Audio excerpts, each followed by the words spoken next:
थोड़ा इन तस्वीरों को आप एक्सप्लेन करेंगे अपने हिसाब से? देखिए अनुराग जी, भारतीय जनता पार्टी वाले तो शुद्ध हिंदू, हाँ मैं कर देता हूँ, भारतीय जनता पार्टी वाले तो शुद्ध हिंदुस्तानी है। तो हम फैक्ट्री की जलेबियाँ तो खाते नहीं, हमारे यहाँ गर्मा गर्म बन रही है, हलवाई बना रहे हैं, वही स्वास्थ्य के लिए अच्छी भी रहती है। रही बात ढोल की, तो मैं कहता हूं कि दीनदयाल उपाध्याय मार्ग पर भिजवा दें भाई, इतना भी अपमान मत करिए, बजा देंगे, हम बजा देंगे, ऐसी भी क्या बात है। मतलब अंदर जलेबी लेने गए थे फैक्ट्री में, तो वहां जलेबी खत्म, बाहर आए तो सीटें भी गायब हो गई। सुबह सुबह इतना अच्छा जो हुआ इनके साथ वो ठीक नहीं रहा। खैर मैं पॉइंट पर आता हूं। मैं एक चीज कहना चाहता हूं, मुझसे पहले अभी जो कॉन्वर्सेशन चल रही थी बहुत इंपॉर्टेंट, के कहीं ना कहीं जिस तरीके से चीजें हुई है प्रिडिक्ट करने में ज्यादातर लोग नाकामयाब रहे, बात बिल्कुल ठीक है। हरियाणा कोई प्रोपराइटरशिप नहीं है कि दादाजी थे, फिर पिताजी हुड्डा जी आ गए, अब बेटा जी हुड्डा जी आ जाएंगे। और राजनीति किराए के कंधों पर नहीं होती। आप किसानों का कंधा इस्तेमाल करेंगे, पहलवानों का कंधा इस्तेमाल करेंगे, और इसके अलावा तमाम लोगों का कंधा इस्तेमाल करेंगे, नहीं चलेगा। आज अगर एक पहलवान को, जिसका हम सम्मान करते हैं, उनको पोस्टर बनाकर आपने चुनाव लड़ा, और अगर वो भी ट्रेल कर रहे थे अभी कुछ समय पहले तक, थोड़ी देर बाद और ऐसी स्थिति खराब होने वाली है, तो सोचिए आप कहां थे। अगर एक परिवार के अलावा दलितों का अपमान आप करेंगे, कुमारी शैलजा जी का अपमान आप करेंगे, आपके मंच पर एक महिला को लिंच कर दिया जाएगा, उसको छेड़ दिया जाएगा, और आप सोचते हैं कि आपको 65 सीटें मिल जाएंगी, तो माफ कीजिए, आप गलतफहमी में एक बबल आपने अपने चारों तरफ बनाया है जिसको बर्स्ट होना ही था। अंततः मैं एक चीज कहना चाहता हूं, जिस तरीके से चीजें आई है, बेशक इसमें कहीं कोई दो राय नहीं है, अविस्मरणीय है। भारतीय जनता पार्टी ने जो हरियाणा में किया है अविस्मरणीय है। और मैं एक और चीज कहना चाहता हूं, आदरणीय प्रधानमंत्री जी इस तरह की अविस्मरणीय चीजें करने के लिए ही जाने जाते हैं। और अभी मैं फिर से वही कहूंगा, थोड़ा सा और आधा घंटा 40 मिनट अगर आप देखेंगे तो भारतीय जनता पार्टी सिर्फ हरियाणा में ही नहीं, जम्मू कश्मीर में भी सरकार बनाएगी।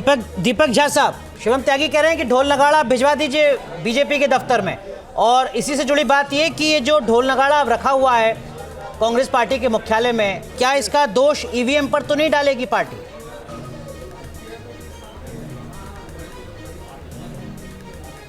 देखिए शिवम त्यागी जी ढोल बजाने का काम अच्छा करते हैं, माननीय प्रधानमंत्री जी नरेंद्र मोदी जी ढोल बजाने का काम अच्छा करते हैं, तो हम चाहते हैं कि नरेंद्र मोदी जी जिंदगी भर ढोल बजाएं, लेकिन देशवासियों को, हरियाणा वासियों को ढोल बजाने के लायक ना छोड़े।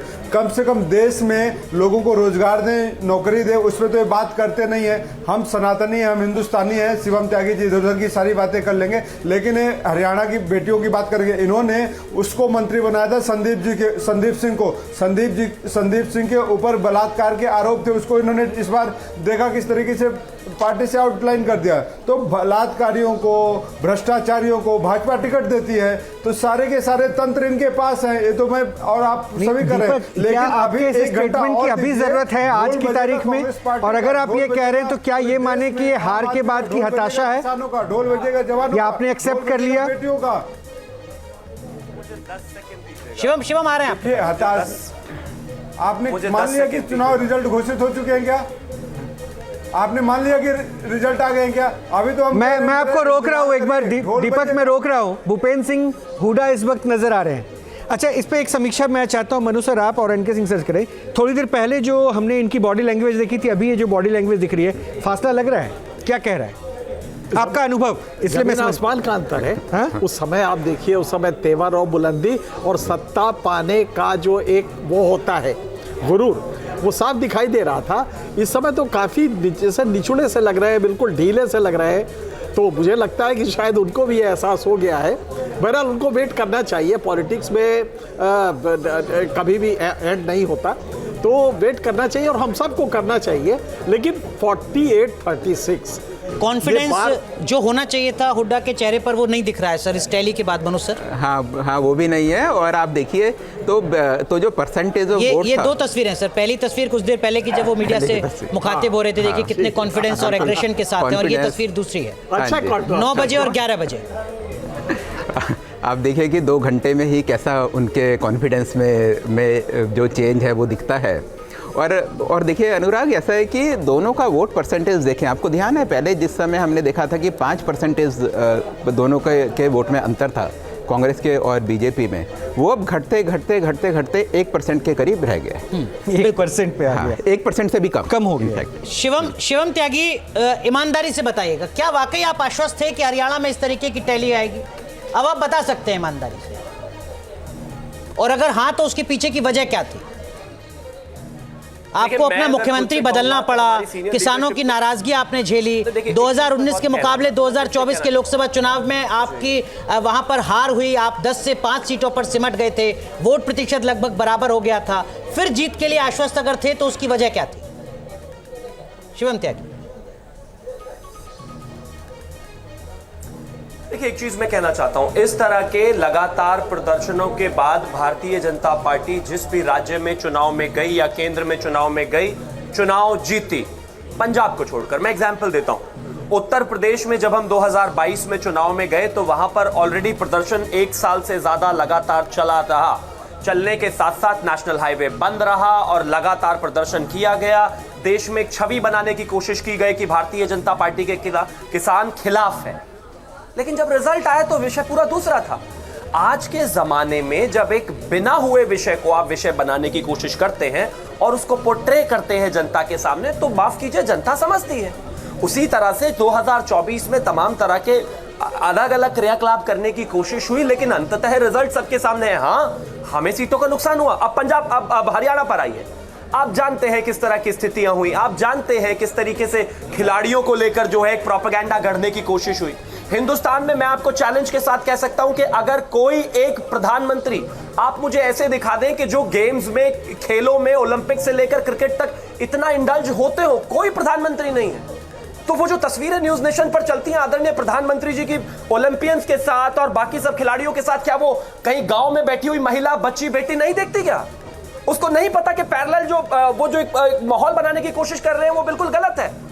आज उसी माहौल का जवाब हरियाणा ने दे दिया कि वहां पर अगर कोई भी है, पहलवान है या कुश्ती करने वाले, वो एक नहीं है और बहुत सारे लोग हैं, उनको हमने रिप्रेजेंटेशन दिया है, उसकी बानगी आपके सामने है। आज अगर 22 फसलों पर हमने एमएसपी दी है, सारी की सारी फसलों पर हमने एमएसपी दी है, तो वो आप लोगों के सामने है। आज अगर 1 रैंक 1 पेंशन की योजना को देकर हमने जवानों का मुद्दा सॉल्व किया है, तो वो जनता के सामने है। आप थोड़ा सा बबल बनाकर चुनाव नहीं जीत सकते। और अंत में एक और चीज कहना चाहता हूं, मैं तो ससम्मान ये मानता हूं कि कहीं ना कहीं होता है, जब आप इलेक्शन को प्रिडिक्ट करने जाते हैं तो मैं, पार्टी भी आमतौर पर ऐसा करती है कि जो आसपास का जो माहौल है उसको प्रिडिक्ट करके उसके आधार पर धारणाएं बनाती हैं।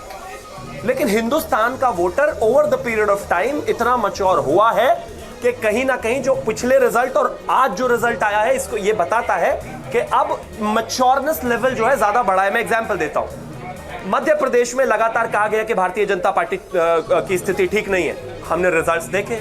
छत्तीसगढ़ में कहा गया कि स्थिति बहुत ठीक नहीं है, हमने रिजल्ट्स देखे। 2024 की स्थिति सब जानते हैं, हालांकि मीडिया ने कुछ और कहा लेकिन वैसा नहीं हो पाया। और अंत में अब हरियाणा में तो ऐसा लग रहा था जिस तरीके से न्यूज चैनल्स को देख के कि हम चुनाव ही नहीं लड़ रहे हैं। नहीं, चलिए शिवम, देखिए नतीजे अभी तक जो दिख रहे हैं वो तो आपके फेवर में है, लेकिन 2024 में मीडिया ने तब कहा जब 400 पार का नारा आपकी तरफ से दिया गया। मीडिया ने उन नारे को फिर आगे फ्लोर पे जाके चेक करने की कोशिश की। शिवम जो कह रहे हैं उसमें एक छोटी सी लॉजिकल फैलेसी है, जिसमें कि आपने एक वेरिएबल को बेटे ज्यादा दे दिया है। शिवम, मैं भी हो सकता हूं। सुन लीजिए, बोल रहा हूं, जो आपने लॉजिक दिया है उसमें एक छोटा सा लॉजिकल फैलेसी है। कहना चाहता हूं, माफ कीजिए, मुझे थोड़ी आवाज में लैग आता है, इस वजह से मैं आपको कॉन्ट्रडिक्ट नहीं करना चाहता। बिल्कुल यही कहना चाहता हूं कि मैं सिर्फ यही कहना चाहता हूं, अगर आप मुझे 10 सेकंड अलाउ कर दें, कि मैं मीडिया को गलत नहीं कह रहा हूं। हम भी, हमारा भी प्रेडिक्शन वैसा नहीं गया जैसा जाना चाहिए था, बिल्कुल ठीक बात है। अब if you get it wrong, accept it was wrong, it's okay, कोई फर्क नहीं पड़ता जी। अच्छा, अब जब उस रिजल्ट को डिफाइन कर रहे हैं तो आपने सही कहा कि प्रधानमंत्री को वो गरीब औरत जो है, वो महिला जो है, वो देखती है कि ओलंपियंस जब आते हैं मेडल लेके तो मोदी जी उसका स्वागत करते हैं, उसको घर पे चाय पिलाते हैं, खाना खिलाते हैं, बड़ा अच्छा लगता है। लेकिन वो ये भी देखती है कि शाम को जब वो सब्जी खरीदने गई तो भयंकर महंगाई थी, 50 रुपए से किलो प्याज नीचे नहीं है, दाल 300 रुपए किलो चल रहा है, ये भी उसने देखा था। और उसका बेटा जो जॉब नहीं लगा और वो घर पे बैठा है, जो कि सीएमआई की रिपोर्ट पे है, बड़ा बड़ा क्लियर है, उसने वो भी देखा था। तो इसलिए सेलेक्टिव एप्रोप्रिएशन ऑफ फैक्ट्स ना करें। जब ये वेरिएबल्स देखेंगे ना तो लोकसभा का रिजल्ट में आप क्यों हारे, या कम हुआ, ये समझ में आ जाएगा। तो मुझे लगता है तो ये पार्शियल एनालिसिस की जगह एक सम्यक एनालिसिस करे तो चीजें समझ में आ जाएंगी। न्यूज नेशन अब व्हाट्सएप पर खबरों की ताजा अपडेट के लिए न्यूज नेशन के इस QR कोड को स्कैन करें।